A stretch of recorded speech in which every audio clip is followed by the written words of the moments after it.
Being self-critical from time to time is totally normal. I do it, you do it, but in that moment when it happens, it's bad enough. Sometimes we do something that makes it feel even worse.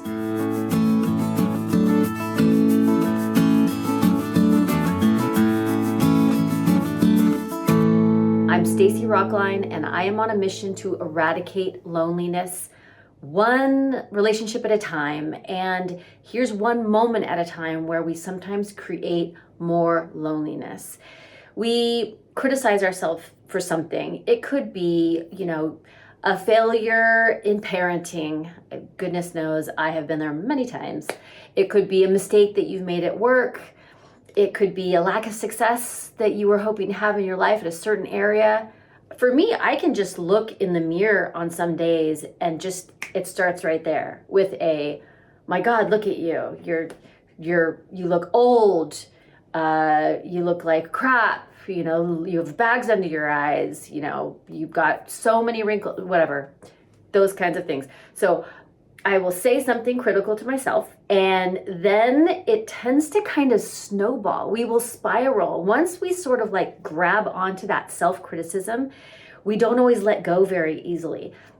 And so then it becomes, I don't want to get dressed and go meet that friend. I don't want to, put on makeup and turn on this video I'm supposed to send to my video editor. I don't want to send an email. I don't want to put myself out there. I don't have anything important to say. Who wants to hear from me? I mean, it will just do. You'll spiral down, and then you have done something, we all have done this, where we've made the problem worse because we start to withdraw from people.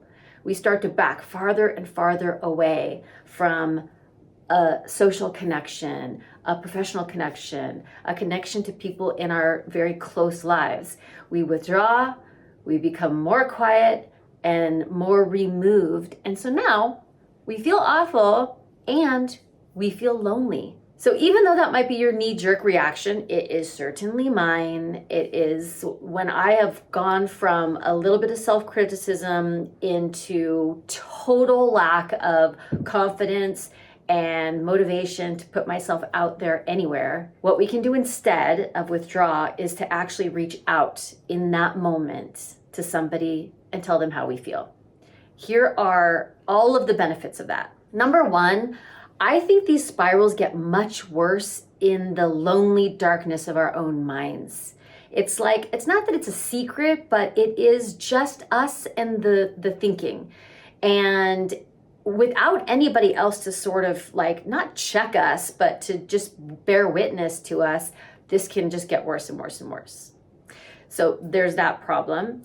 This sharing with someone else can help with that.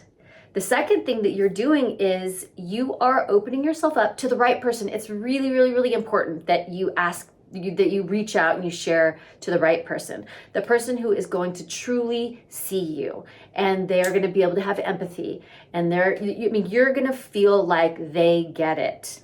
Not everybody in your life is like that. You know who the right person is. But when you share and the other person says to you, oh, I have been there. I have had days like that. I am so sorry. That is rough. And you feel seen. I mean, that is huge. That takes away the loneliness, that takes away that just you and the thoughts when another person says, I can totally relate. And then finally, what's super cool about it is a potential moment of connection with you and someone else. Sure, the world wants to see us when we're all bright and shiny and sparkly and in a great mood and socializing and all of that. Real intimacy with the people in our lives are created in these moments of vulnerability where we share a part of ourselves that we don't necessarily want to put out there with the right person. That can deepen a relationship. So you take something that feels really bad and you actually can turn it into, and I don't mean use it as a manipulation, but you turn it into a moment of vulnerability and connection, a moment of emotional intimacy. So in some ways, having a moment like that, if you step toward people instead of away from people, can actually benefit your relationships. When you go, hey, do you have a minute? I just am having a hard day. And I just I'm just down on myself. I'm really down on myself. And you're not doing it to seek validation where the other person's like, no, you're fine, you're fine. And actually, that will not work the same. If I say to somebody, I am just feeling terrible about myself today. I'm feeling like a failure. I'm feeling ugly. I'm feeling awful. And the other person just like gives me a list of the reasons not to feel that way.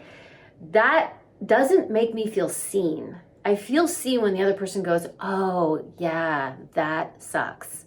So you're not doing it for validation. You're just doing it so that you're not alone. That is the whole point of this, is that even if your knee-jerk reaction is to pull away from people in these moments when you feel really self-critical, if you take the little risk to reach out and make yourself vulnerable and connect with someone else, at least you'll get rid of the loneliness. And that's how you can eradicate loneliness in these very dark moments. It's so critical. Next time you all of a sudden start to spiral, if you can catch it before you go too far down into the hole, that's the first trick. And then reach out. Reach out to someone that you trust, that you know can be there for you, that you know can see you in that moment, and turn something difficult into something potentially beautiful. If you already subscribed to this channel, thank you. Please like this video. And if you don't subscribe, make sure you do, because when you do that, this will get pushed out to more people. And this mission of mine to eradicate loneliness, our mission that we can work on together, has a much better shot at a wider audience. So I thank you ahead of time for that. Okay, I'll see you next time.